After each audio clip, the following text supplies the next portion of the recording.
रुक करें खबरों का तो सबसे पहली खबर पर अगर आएँ तो बात ईरान की करते हैं। दावा है कि ईरान में अब तक 12,000 लोगों की हत्या हो चुकी है। इस दावे में कितनी सच्चाई है क्योंकि और भी हैरान ये बात तब करती है जब ये दावा आता है कि ज़्यादातर मरने वालों की संख्या जो है वो 30 साल की उम्र से भी कम लोगों की है। जर्मनी ने भी इस पे टिप्पणी की है। क्या कहते हैं? सबसे पहले बताइए? ये बड़ा अजीब पर्सपेक्टिव है कि अलग-अलग इंटरनेशनल न्यूज़ एजेंसी अलग-अलग दावा कर रही हैं और ज़्यादातर जो दावे हैं वो वेस्टर्न जो न्यूज़ इकोसिस्टम है उसके ज़्यादा बड़े दावे हैं। जी। और इसमें सबसे जो बड़ा दावा है वो 12,000 आंदोलनकारियों की मौत का है, जो मतलब थोड़ा एक बार के लिए लगता है कि इसको रोक लिया जाए तो बेहतर है। ईरान इंटरनेशनल नाम की एक वेबसाइट है जो कि ब्रिटेन से संचालित होती है। उसने दावा किया है कि 12,000 से ज़्यादा जो आंदोलनकारी हैं, उनको मारा गया है। जी। अब इसमें बड़ी दिक्कत है इस मामले में क्योंकि जो ऑफ़िशियल डेटा है, वो तो सिर्फ़ 100 लोगों की मौत की बात कर रहा है, जो ईरान की जो ऑफ़िशियल डेटा है। कहाँ 100 लोगों की मौत, कहाँ 12,000 काफ़ी अंतर है। जो बिल्कुल। रॉयटर्स न्यूज़ एजेंसी है, उन्होंने दावा किया है कि जो मरने वालों की संख्या है, वो 2,000 है। अब हुँ। 12,000 और 2,000 में भी काफ़ी अंतर है। तो ज़मीन ये आसमान का वेस्टर्न अंतर है। जो मीडिया आउटलेट्स हैं, जो कवरेज कर रहे हैं लगातार ईरान को लेकर, उसको लेकर काफ़ी संदेह पैदा हो रहे हैं। ये बात सही है कि जो बात निकल कर आ रही है कि जो मरने वाले ज़्यादातर जो प्रोटेस्टर्स हैं, उनकी जो उम्र है, वो 30 साल से उम्र कम बताई जा रही है। रिवॉल्यूशनरी गार्ड्स और बसिस फोर्सेस संगठन से जो लोग जुड़े हुए हैं, उनको ही उनको सीधा अरेस्ट करने, डिटेन करने या गोली मारने के हुक्म तो दिए हुए हैं, ये तो ठीक है। ये वहाँ के जो सुप्रीम लीडर हैं अली खामेनेई उनके आदेश से हुआ है, ये भी सबको पता है और इसको लेकर देखो, जो ईरान में जो कुछ हो रहा है फ्रांस के जो सॉरी जर्मनी के जो चांसलर हैं फ्रेडरिक मर्च, वो इंडिया में थे और उन्होंने ये भी कहा कि ईरान का अब दुनिया भर में खेल खत्म हो चुका है। अब जी। बेसिकली ट्रम्प का भी एक रिएक्शन आया था। ट्रम्प भी कह रहे थे कि जो ईरान में हो रहा है वो डेमोक्रेसी के लिहाज से ठीक नहीं है और ऐसा लग रहा था कि शायद ट्रम्प भी ईरान के ऊपर कोई मिलिट्री एक्शन करें। लेकिन अभी ऐसा लग रहा है जो व्हाइट हाउस से जो खबरें आ रही हैं उसमें तो ये निकल कर आ रहा है कि जो अमेरिका की तरफ से कोई मिलिट्री एक्शन लिया जाना था उसके ऊपर उसको होल्ड पे डाल दिया गया है। इवन मतलब जो व्हाइट हाउस के जो प्रेस सेक्रेटरी हैं कैरोलिन लेविट, उन्होंने भी इस इसके ऊपर बात रखी है कि अभी हम इस पूरे जो ईरान के ऊपर किसी भी मिलिट्री कार्रवाई को लेकर हम अभी क्लियर नहीं है, हमने होल्ड पे डाला हुआ है। अब जी। बहुत अजीब किस्म की चीज़ें हो रही हैं। जो ईरान का चौबहार जो पोर्ट है उसके ऊपर टैरिफ लगाने की बात हो रही है। ट्रम्प कह रहे हैं कि हम 25% टैरिफ लगा देंगे, लेकिन एक्सपर्ट कह रहे हैं कि वहाँ पॉसिबल नहीं है। तो अजीब स्थिति बनी हुई है, ईरान को लेकर पूरी दुनिया की निगाहें हैं। वेनेजुएला के बाद एक चीज़ तो समझ आ रही है, वेनेजुएला से लेकर ब्राज़ील तक दुनिया की जी। जितनी भी बड़ी महाशक्तियाँ हैं, वो अपने-अपने इलाके बाँट रही हैं, चाहे चाइना हो, चाहे अमेरिका हो, रशिया हो, वो थोड़ा-सा हमें दिख रहा है। यानी कि बड़ी ये हमें आज से तकरीबन 30-40 साल पहले तो दिखता था, जब हम कहें कि कोल्ड वॉर हुआ था। सेकंड वर्ल्ड वॉर के बाद जब कोल्ड वॉर जैसी स्थिति थी, तब हमें जो देश थे, महाशक्तियाँ थी, वो अपनी खेमेबंदी करती दिखाई दी थी। भारत जैसे देश कुछ ऐसे देश भी थे अफ्रीकन कंट्रीज़ जिनका ब्योंत उतना उस हिसाब का नहीं था। वो कहते थे कि हम तो गुटनिरपेक्ष, हम किसी भी गुट में शामिल नहीं, हमें जहाँ फ़ायदा होगा वहाँ जाएँगे। लेकिन बिल्कुल। अब दोबारा दिख रहा है वो होता हुआ कि जो महाशक्तियाँ हैं, यानी कि जो बड़ी शक्तियाँ अमेरिका हो, चाइना हो, रशिया हो, वो अब जी। खेमेबंदी कर रही हैं और दुनिया को इलाकों में बाँट रही हैं कि ये हमारा इलाका है। अमेरिका ने भी मतलब वेनेजुएला के ऊपर जो हमला किया है, वो तो साफ वो वही है कि वेस्टर्न हेमिस्फीयर हमारा है, ये हमारी क्लियर लाइन है, वो दिखता भी है। जी। ईरान को लेकर बहुत सारी चीज़ें चल रही हैं। ईरान में जो कुछ हो रहा है, उसमें कई लोग रशिया का भी हाथ देख रहे हैं, कई लोग अमेरिका और इज़राइल की ताकतों का हाथ देख रहे हैं। इज़राइल की मोसाद का तो सीधा-सीधा नाम आ ही रहा है सबके सामने, वो तो है ही। जो मौके की हुकूमत है, वो भी मोसाद के ऊपर ही सारी चीज़ें डाल रही है। हाँ, ये जी, मैं बस इस खबर को खत्म करते हुए ये मैं कहना चाहूँगा कि वेस्टर्न जी, मीडिया के द्वारा जो मौतों के इतने बड़े दावे हैं, उनके ऊपर जी, यकीन हो नहीं रहा है। हमें कुछ वहाँ के जो इंडिपेंडेंट ईरान के जर्नलिस्ट हैं, एजेंसियाँ हैं, वो कोई दावा करेंगी, उसके ऊपर ही यकीन करना चाहिए। जो जैसे ब्रिटेन की से जो संचालित हो रही है, वो बताओ 12,000 बता रही है। रॉयटर जो इतनी बड़ी न्यूज़ एजेंसी है, वो 2,000 ही बता रही है। तो और ईरान की जो सरकार है मौके की, वो सिर्फ 100 लोगों की डेथ बता रही है। तो काफ़ी अंतर है इन डाटाज़ में। मेरे को लगता है जी, कि जितना मैं भी थोड़ा इंडिपेंडेंट जर्नलिस्टों को फ़ॉलो करता हूँ, तकरीबन 1100 से 1200 का जो डेथ टोल है, वो तो है वहाँ पर। अब कितना सही है, कितना गलत है, वो तो और कितने नंबर्स में डेथ हुई हैं, वो तो ये सारा जब मामला निपट जाएगा, उसके बाद पता लगेगा। जी, बिल्कुल। और ग्राउंड से जो जानकारी निकल के आती है वो उसका कुछ और यकीन करने की बात होती होती है, और दूसरे देश में बैठ के जो परोसा गया है उसकी बात कुछ और हो सकती है, उसमें प्रोपेगेंडा भी हो सकता है, बहुत सारी चीज़ें हो सकती हैं।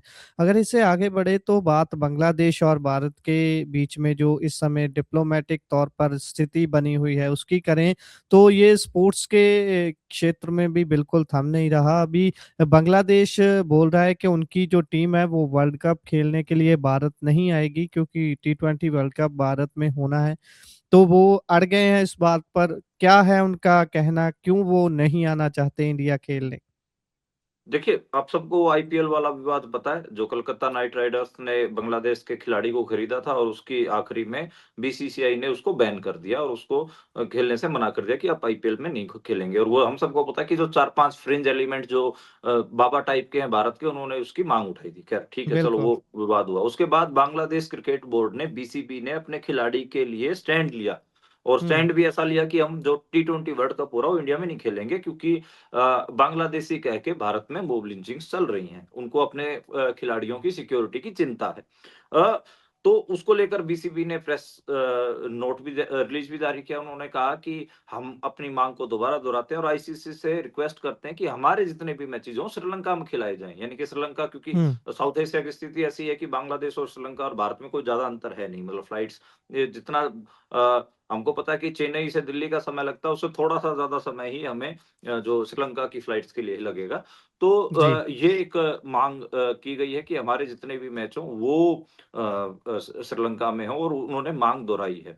अब जी, बड़ा मतलब अजीब मामला है और इसमें जो शेड्यूल है वो भी तय हो चुका। फरवरी में ये हमको पता है कि ये मैच शुरू होने, टी20 वर्ल्ड कप 7 फरवरी से शुरू होगा। पहला मैच जो है वो वेस्ट इंडीज़ के साथ बांग्लादेश का आएगा और उसका जो लोकेशन रखा गया है वो ईडन गार्डन कोलकाता रखा गया है। लेकिन बांग्लादेश कह रहा नहीं हमारा इसको कोलकाता से शिफ्ट करके आप श्रीलंका लेके जाइए, श्रीलंका हम खेलने आएँगे। तो ये काफ़ी हुँ, मतलब विवाद चल रहा है और मुस्तफ़िज़ुर को लेकर ये विवाद शुरू हुआ था। हुँ, जी। और इससे आगे बढ़े तो बात हेट क्राइम की करते हैं। 2025 में 50 मुसलमानों की बुरी तरीके से हत्या हुई थी। 27 नफ़रती हिंसा के शिकार हुए थे।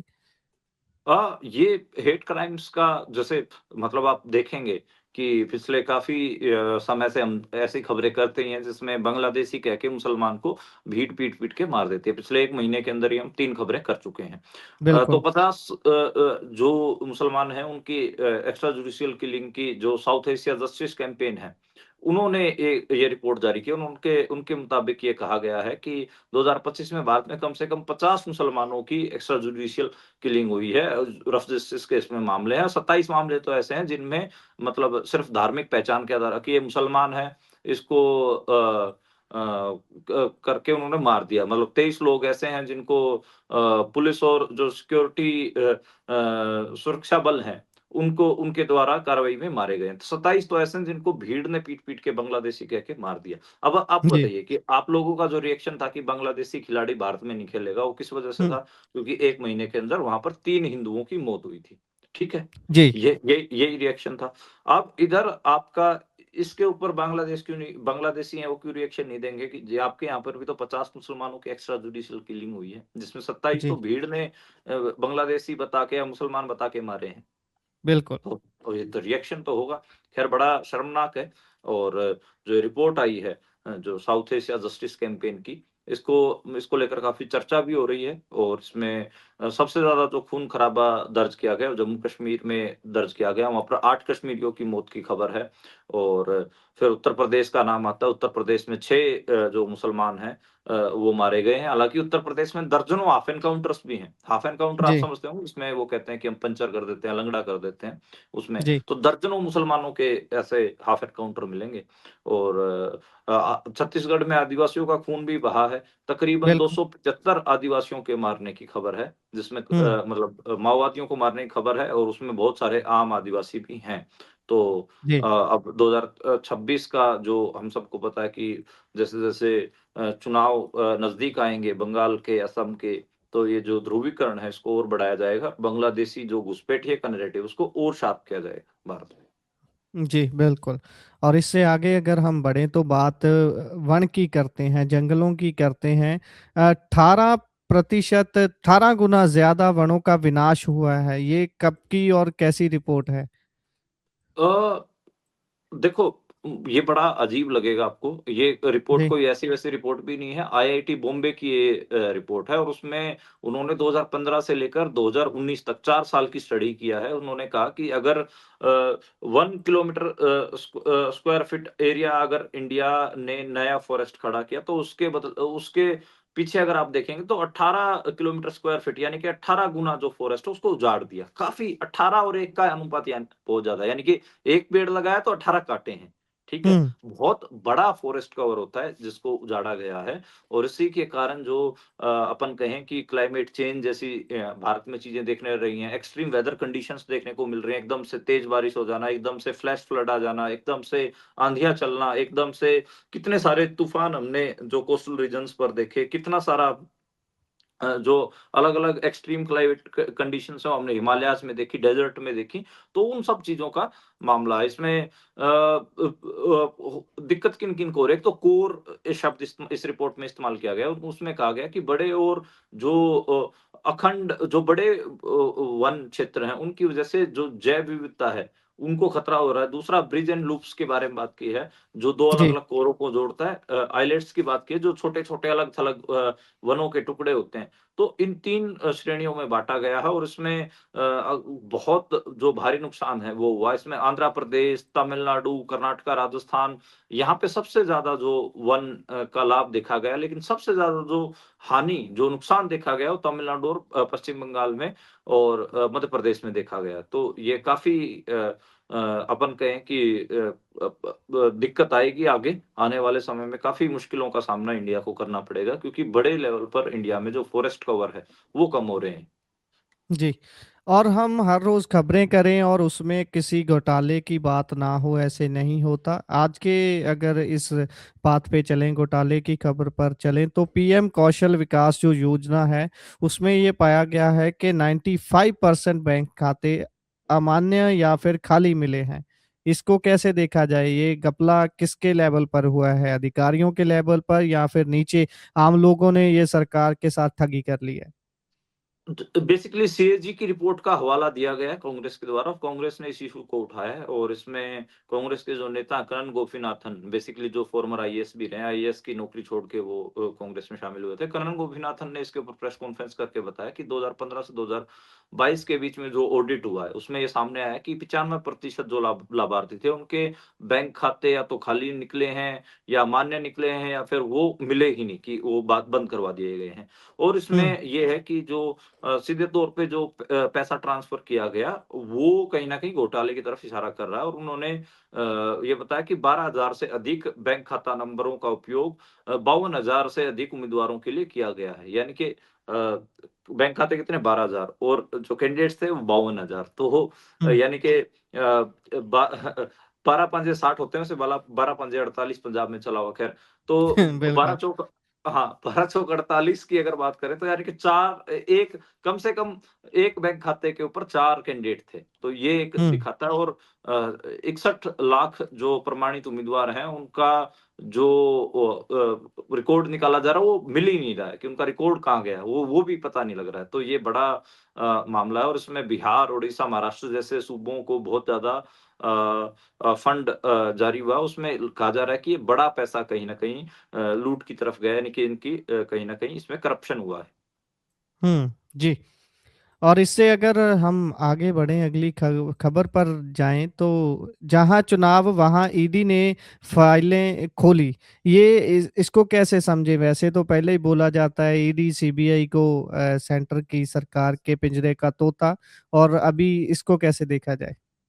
देखिए जो एजेंसियाँ, सरकारी एजेंसियाँ हैं, उनका हम्म। इस्तेमाल चुनाव से पहले ये मौके की हुकूमतें ज़्यादा कर रही है। सरकारें पहले भी करती रही हैं, मतलब ऐसा नई बात नहीं है बीजेपी की, लेकिन सिर्फ़ बीजेपी इस्तेमाल कर रही है। लेकिन उसमें एक साइज़ेबल डिफ़रेंस देखने को मिला। पहले अगर 2-4 के ऊपर होता था, तो अब ये 20-40 के ऊपर हो रहा है, यानी कि 10 गुना जो स्केल है, वो ज़्यादा है।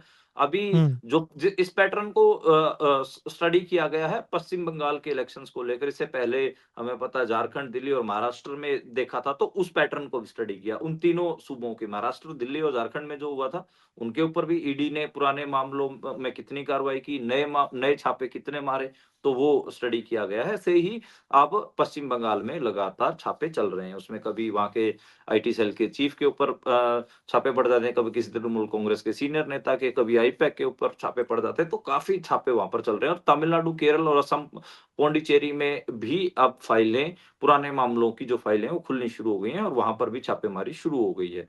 तो जी। बेसिकली कह सकते हैं कि जो ये गिरफ्तारी को लेकर, मतलब इवन असम की बात कर लो आप। असम में जो हेमंत सोरेन थी न सॉरी असम में जो हेमंत बिस्व शर्मा थे, वो कांग्रेस में होते थे। उनके ऊपर ईडी जी। ने छापा मारा और वो बीजेपी में भाग गए। अब खैर बीजेपी के मुख्यमंत्री हैं। झारखंड का आप देखिए, हेमंत सोरेन की फाइल खोली गई, उनको जेल भेजा गया, झारखंड के मुख्यमंत्री। हालाँकि झारखंड में वो दोबारा चुनाव जीत गए।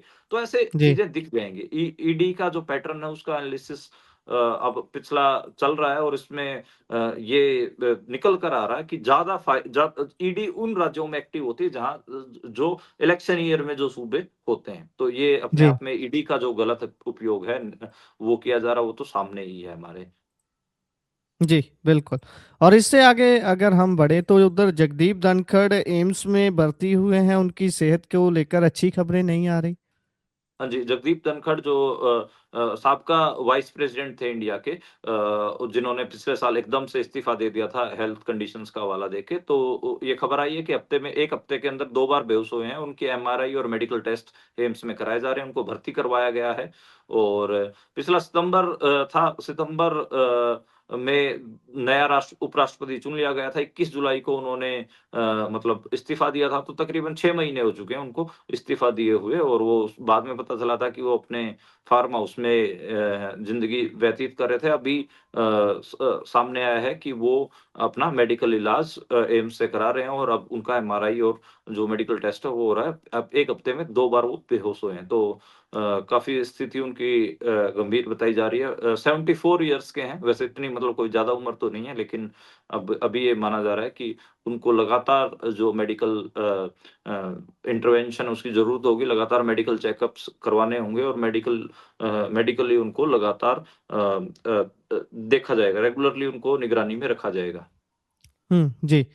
उधर अगर आप और हम बात करें इस लोहड़ी के त्योहार की, जिसको अभी पूरे पंजाब में, हरियाणा में, चंडीगढ़ तक में मनाया जा रहा है। इनफैक्ट चंडीगढ़ से तो एक वीडियो भी खासा वायरल हो रही है, जो पीयू में छात्र डांस करते हुए नजर आ रहे हैं। पाकिस्तान में भी जश्न का माहौल है।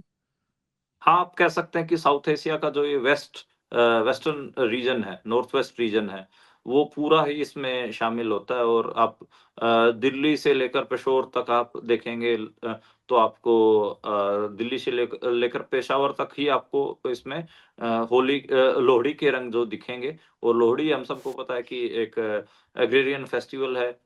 जो किसान समुदाय हैं, वो ज़्यादातर इसको मनाते हैं।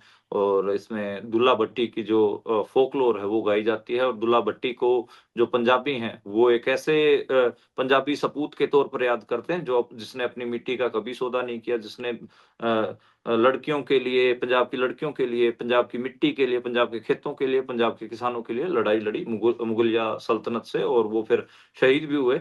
तो वो पूरा हम सबको पता है, फ़ोकलोर भी गाई जाती है और आज आग आग भी तापी जाएगी।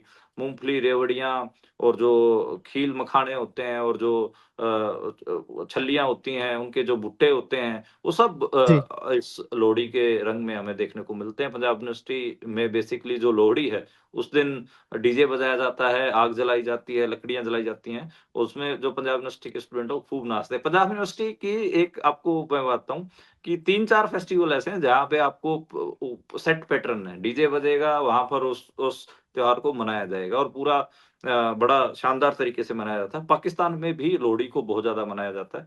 तो ये पूरा रीजन ही अपने को देखने को मिल रहा है कि इस पूरे रीजन में अभी लोहड़ी मनाई जा रही है और उम्मीद है कि जो हमारे दर्शक हैं वो भी मना रहे होंगे, हमें भी लोहड़ी मिली है और हरियाणा में भी मनाई जाती है। हरियाणा में कल का जो दिन है मकर संक्रांति का 14 तारीख को जो उसको हम संक्रांत बोलते हैं हरियाणवी में बेसिकली, तो जी, हरियाणा में संक्रांत भी मनाई जाती है। तो जैसे लोहड़ी पंजाब के लिए काफ़ी इम्पोर्टेंट है, हरियाणा के लिए संक्रांत का जो त्योहार है, संक्रांत, जी। तो वो काफ़ी इम्पोर्टेंट है। शायद आपके पंजाब में उसको माघी कहते हैं, माघी का मेला माघी, शायद जी, जी। माघी हाँ, माघी माघी का त्योहार आता है। मुक्तसर हाँ, में जो माघी लग रही है बहुत माघी का बड़ा मेला भी राज्य। चला हुआ है। हाँ, हाँ, जी, जी। बिल्कुल। जी, पूरा एक राज्य पद्धर का एक बड़ा इवेंट मनाया जा रहा है। वहां पर 1600 बसें जा रही हैं पंजाब गवर्नमेंट की तरफ से। वो भी एक अलग मैटर है वैसे। चलो खैर, अगर इसी पर रहें तो लोहड़ी की त्योहार को अभी मनाया जा रहा है, और सारे दर्शकों को, लिसनर्स को भी इस लोहड़ी की बहुत बहुत शुभकामनाएं हैं। और आगे बढ़ें अगली खबर पर, तो उधर विक्रम मजीठिया की सुरक्षा को लेकर हाईकोर्ट थोड़ी सख्त नजर आई है। देखिए विक्रमजीत सिंह मजीठिया के बारे में लगातार खबरें आ ही रही थी कि उन्होंने भी ये खदशा जताया था कि जेल में उनकी हत्या करवाई जा सकती है और ये चीज़ें काफ़ी लगातार चली हुई कि क्या जो विक्रमजीत सिंह मजीठिया वो सेफ हैं जेल में या नहीं है। अब उसको लेकर एक पिटीशन भी दायर की गई और हाई कोर्ट में उसके ऊपर सुनवाई हुई। हाई कोर्ट ने कहा है कि ये स्पष्ट संदेश है पंजाब सरकार को। उन्होंने कहा कि आप हमारी सीधी बात सुनिए और उसमें अगर कुछ भी होता तो उसमें जो एडीजीपी जेल हैं, नाभा जेल के जो सुप्रीडेंट हैं और जो मौके की जो हुकूमत है, वो सीधे तौर पर ज़िम्मेदार होंगे। तो यानी कि एडीजीपी जेल और नाभा जेल के जो सुप्रीडेंट हैं, उन दोनों को की ज़िम्मेदारियाँ तय कर दी गई हैं और ऐसे में उन्होंने कहा कि जो वहाँ से संबंधित अधिकारी हैं, वो व्यक्तिगत तौर पर उनकी जो सुरक्षा है, उसके इंतज़ामात करें। तो और उन्होंने मतलब हाई कोर्ट ने इसको डिफाइन करते हुए कहा कि जेल में जो व्यक्ति बंद है, उसकी सुरक्षा का जो ज़िम्मा है वो शासन का होता है, तो जो शासन है वो इससे बच नहीं सकता है। तो एक बिल्कुल औपचारिक फॉर्मल ये मतलब शासन का दायित्व बनता है, उनकी ज़िम्मेदारी बनती है, तो अपनी ज़िम्मेदारी से भागे ना। तो इसलिए ये कहा गया है कि जितने भी सुरक्षा सावधानियाँ होती हैं वो बरती जाएँ और गंभीरता से लेने की बात कही गई है। सरकार ने भी कहा है कि हाँ, हम आप द्वारा जो निर्देश दिए गए हैं उनके उनके अकॉर्डिंग सारे इंतज़ामात करेंगे और हम इसमें कोई भी ढील नहीं बरतेंगे, तो सूबा सरकार को भी ये बात माननी पड़ी। जी। और उधर अकाल तख्त साहिब पर बुलाया गया है, तलब किया गया है सीएम मान को, और उसको लेकर भी खासी चर्चा चल रही है। कभी शेड्यूल चेंज करने की बात, क्योंकि उसी दिन राष्ट्रपति भी आएंगे अमृतसर में, उनके साथ मुलाकात करने के लिए है। उधर अकाल तख्त साहिब से टाइम चेंज कर दिया गया, लेकिन उसके हुँ। बावजूद अपना स्कोर सेट करने के लिए इधर से सीएम बोलते हैं कि नहीं, मैंने पहले ही राष्ट्रपति जी को ये सारी जानकारी दे दी है ऑफिस को, कि मैं उसी दिन किसी भी हालत में नहीं आ सकता। कहने का मतलब ये है कि वो अपने आप को ये ऐसे पेश करना चाहते हैं कि मेरे लिए अकाल तख्त साहिब से ऊपर कुछ भी नहीं है, लेकिन दूसरी तरफ अकाल तख्त साहिब भी चाहते हैं कि वो पहले उनसे ज़रूर मिले राष्ट्रपति से। तो इसी सब के बीच में अगर बात करें इस सारे घटनाक्रम को लेकर, तो बहबल कलां जो गोलीकांड है, उसके जो पीड़ित हैं, वो परिवारों ने अकाल तख्त साहिब को अपील की है कि जब मुख्यमंत्री साहिब आपके पास आएँ, तो उनकी जवाब तलबी ज़रूर तय की जाए बहबल कलां गोलीकांड को लेकर। देखिए, अगर मेरे को बतौर पॉलिटिकल रिपोर्टर इस पूरे मामले पे निगाह डालनी है और उसके बाद क्योंकि सेंसिटिव मसला है, तो उसमें अगर मैं अपने जो रिलीजियस सेंटिमेंट्स के अकॉर्डिंग भी इस बात रखूँगा। पॉलिटिकल रिपोर्टर के तौर पे देखूँ तो 2015 का जो बरगाड़ी बेअदबी मामला था, वो बहुत बड़ा हुआ। उसमें जो बहबल कलां गोलीकांड हुआ, उसका असर ऐसा था कि जो प्रदेश का हर नागरिक, हम देख रहे थे, चाहे सिख समुदाय से हों या दूसरे किसी धर्म से हों, वो सब इंसाफ की लड़ाई में शामिल हुए थे। और जो पीड़ित परिवारों के साथ वो लोग खड़े थे और उसका असर हमें देखने को भी मिला 2017 के चुनाव में। अकाली दल के खिलाफ अगर सबसे बड़ा कोई नैरेटिव था, वो बेअदबी का मामला था। आज भी हम मतलब देखते हैं तो सुखबीर बादल या प्रकाश सिंह बादल के खिलाफ कोई नैरेटिव सबसे स्ट्रांगली कोई खड़ा है तो वो बेदबी के जो मामले हैं। इसमें इंसाफ मोर्चा के जो सदस्य भी हैं, जो कमेटी बनी हुई है, पीड़ित परिवार के सदस्य हैं, सुखराज सिंह न्यामीवाला, उन्होंने कहा जी, कि उन्होंने अपील की श्री अकाल तख्त साहब के जत्थेदार से कि आप बेदबी और गोलीकांड मामले में पंजाब सरकार के जो मुख्यमंत्री हैं, पंजाब के जो मुख्यमंत्री भगवंत सिंह मान, उनसे भी जवाब तलब कीजिए, 4 साल हो चुके हैं और 4 साल में उनकी सरकार ने क्या-क्या नियम उठाए हैं। उन्होंने कहा कि जी। ठीक है कि आपने वोटें तो ली बेअदबी मामले को उछालकर और उसमें धार्मिक भावनाओं का इस्तेमाल तो किया, लेकिन उसमें इंसाफ देने के लिए क्या-क्या कदम उठाए, इसकी जवाब तलबी भी होनी चाहिए। तो 15 जनवरी की बात आप सही कह रहे हैं, उसमें अभी हल्की-सी टकराहट देखने को मिल रही है, अलग-अलग बयान दोनों तरफ से आ रहे हैं, तो देखना होगा हुँ, कि होगा क्या। अब मैं थोड़ा-सा रिलीजियसली अगर बात करूँ उस लिहाज से, तो देखिए, जो पीड़ित परिवार है, उनको तो इंसाफ नहीं मिला है, वो हम सबको पता है। बिल्कुल। दूसरी अगर बात करें तो ये बेहद बहुत सेंसिटिव मसला है और इसमें अगर इसको पॉलिटिकल माइलेज के लिए ये सब चीज़ें करवाई गई हैं, चाहे कोई भी इसमें दोषी हो उनको कड़ी सज़ा तो मिलनी चाहिए। इसके अलावा इस मामले को लेकर जिस हिसाब से राजनीति करने की कोशिश होती है, वो भी मुझे लगता है कि जो पॉलिटिकल लोग हैं, उनको थोड़ा-सा बचना चाहिए। सिख संगत को भी इस मसले को लेकर थोड़ा-सा सीरियसली सोचने की ज़रूरत है, उसपे देखने की ज़रूरत है कि जो इंसाफ मोर्चे हैं अलग-अलग ऐसे मामलों के लिए कि उनकी जो कमेटियाँ हैं वो कहाँ तक पहुँची हैं, जो इंसाफ की लड़ाइयाँ हैं वो कहाँ तक पहुँची हैं। इस इन सारी चीज़ों का भी एक रीथिंक करने की ज़रूरत है और जो मौके की हुकूमत है वो भी हम सबको पता है कि एक बिल लेके आ रही है, उस बिल के ऊपर भी नज़र रखने की ज़रूरत है ताकि ये समझा सके कि किस किस्म का जो स्टेट है वो इंटरवेंशन करना चाहती है रिलीजियस मसलों के अंदर। तो वो एक चीज़ें ये कुछ चीज़ें हैं जिनको मतलब लगातार सीरियसली वॉच करने की ज़रूरत है। जी, बिल्कुल, सीरियसली देखने की ज़रूरत है, लेकिन क्योंकि ऐसी ही छोटी-छोटी चीज़ों से बड़ी-बड़ी घटनाएँ जन्म लेती हैं। सो इसी के साथ प्रोग्राम का समय यहाँ पर ही समाप्त होता है। आप जुड़े, जानकारियाँ साझा की, बहुत-बहुत धन्यवाद।